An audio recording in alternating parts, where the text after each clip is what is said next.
finally say, have you no shame? After Terry Schiavo, after exploiting the Pope's funeral, for God's sakes. This is the first time a U.S. president has ever gone to a Pope's funeral. If John F. Kennedy would have done that, my God, there would have, the country would have, would have went crazy if they would have done that. So how, so I mean, I'm waiting for the Joseph Welch moment. When someone finally goes to the right in this country, have you no shame? You finally lost it. But anyway. That was a little aside here because, because when they use terms, especially terms of justice, to really bring injustice, especially to working class people in this country, it does. It just enrages me. But that's why I'm really happy Matt and the other people involved here have really organized this conference. I thank each and every one of you for coming out on a Sunday morning because even though I'm in my 30s now, my wife and I kind of pride ourselves on the fact that we still have the weekend schedule of an undergrad. And I say good morning to all of you even though it's afternoon because I don't believe that the morning really starts on a Sunday. It ends on a Sunday until 3 o'clock in the afternoon. So that's, that's what I believe in. I don't know. I'm glad I got a laugh something. Thank you. Okay, so first thing I want to ask someone in here. I like to ask someone who's a student, younger. Do you know how you form a union? Please, just raise your hand. Just speak out. Do you know how you form a union in this country? In the back. You get enough signature cards. Very good. Yes. People who agree to vote. Very good. Very good. The legal word is actually right. The way the process works in this country is that you have an expression of interest. So people sign cards. They can also sign a petition. They can just show an interest to the government. And only 1/3 of those workers can say that they want a union to what they call force an election. This is the process that was laid out back in the middle 30s and it was known as the National Labor Relations Act. This is what gave workers the legal right to form unions. However, I belong to a movement that is way over 100 years old and actually in some ways goes back even centuries. So why is it that we have a bill that legislation that was passed in the 1930s and yet I belong to a movement that's hundreds of years old? Do you know? Does anyone? No, excuse me? Repression. Well, I know, but how did workers form unions before the National Labor Relations Act? Before the government says it's okay? Strike. Yeah, exactly. Strikes or work stoppages or things like that. Workers just basically said enough. Especially if you go, if you know about the longshoremen on the West Coast, I think that's the finest example. They basically stopped putting stuff that was coming in off the ships and putting it onto trucks or teams of horses or things at the turn of the century because they realized that if we don't unload stuff, rich people on the East Coast don't get paid. Workers took it upon themselves to form into unions, and they faced brutal repression all throughout that time. And they faced this repression, and they faced losing their families, losing their homes, being beaten, being killed, facing all this repression over and over again. But the thing is that they did it, and they forced the companies to basically, to form their unions, to recognize their unions. Just as my brother over here with the animal rights movement, he is forcing this company out of business. He is using the tactics. And let me just say too, as an aside, the tactics are using are very smart by going after the money because that's what power really derives from. It derives from access to capital. If you have access to capital, you can buy what you need to buy in order to control people. Because that's really what this conference is about and really what repression is about. It's about controlling people, and to what end do you control those people? So in the 1930s, after all the New Deal legislation, after you see the widespread organizing, especially in the industrial sector of the auto industry and the steel industry and the textile industry, you see these unions. Finally, they have the legal right to form unions. So they figured that workers now will join unions because the government sets forth how to join into unions.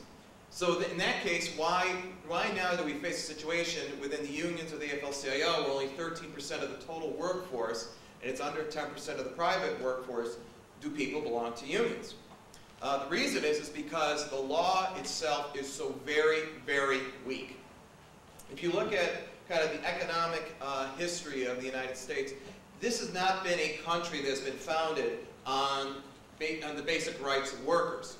It has been founded on the fact that it's to make money for wealthy people. I mean, when you think about how the Declaration of Independence was written and the Constitution of the United States, they were all written by what? Wealthy people. Yeah, wealthy people that did what? What do they own? Land. Yeah, landowners. Because that was your capital back then. It wasn't so much a cash economy, it was land. And those are the people who wrote the rules. How did we get here, for the most part? Immigration, but why? Well, yeah, immigration. But why did you come here? Why did they come here? Jobs. Yeah, jobs. Yeah, you know, it's jobs. Or if you were come over here forcibly. I mean, the reason that we had black slaves was because I don't know. Did anyone go to Howard Zinn's lecture last week in Lemoyne? Yeah, I mean, in his book, he really lays out the reason you had black slaves in this country is because they couldn't enslave the Native American population well enough. So they brought in black slaves to do that. Or they brought in indentured servants from Europe. And one of the things that they really did was when black slaves and indentured servants started getting together, they just killed off everyone. So this has always been a country that was founded on economics and really creating more capital for wealthy people, whether it's through land or through capital. And when you tie in, you know, that type of repression, that's kind of a backdrop. It ties in kind of to the, you know, to the culture of the nation and to the culture of the workforce. So here you have this National Labor Relations Act that was passed in the 1930s, and that sets forth the process where you show a collection of interest to form a union. You then go into kind of a culture. Everyone know who Horatio Alger is? Yeah, basically, yes, exactly. Say what the American dream is. Rags to riches, I Yeah. guess. Yeah, okay, so rags to riches, but did Horatio Alger, like, you know, did he become this rich person? How did he do it? Yeah. The basic theme of the story was he became rich on his own. He didn't need anyone else. My abilities or my success isn't tied into yours or yours or yours.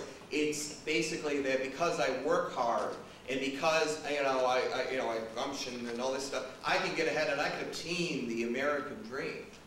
You know, I love this, the American dream. What the hell is the American dream? You know, who defines who the American dream is? Really, I mean, you know, your idea of the American dream might be different from this gentleman's here, or the gentleman's in the back, or these ladies up front here. You know, so I always loved this, you know, the American dream. What the hell is that, you know? And sometimes my dream is just having a decent ice cream cone on a Sunday. That's my dream sometimes. You know.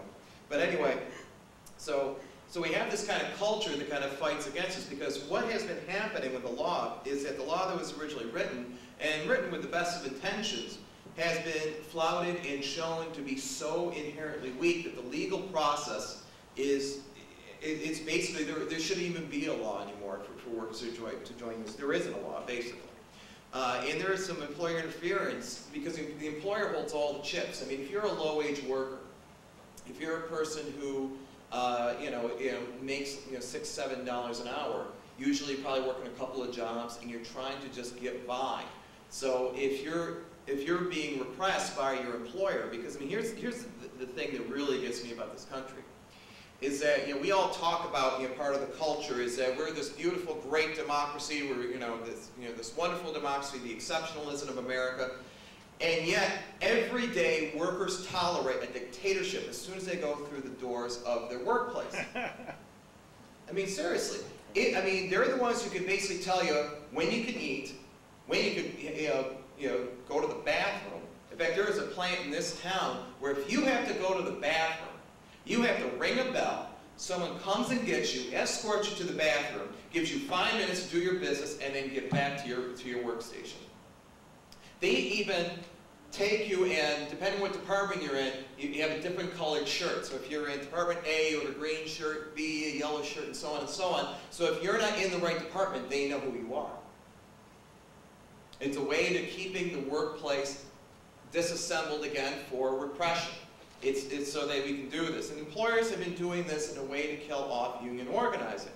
Right now, and I'll pass these around afterwards, private sector employers that illegally fire at least one worker for union activity during the organizing campaign, 25%. That's 1 out of every 4. Private sector employers that hire consultants or union busters to fight them during organizing drives, 75%.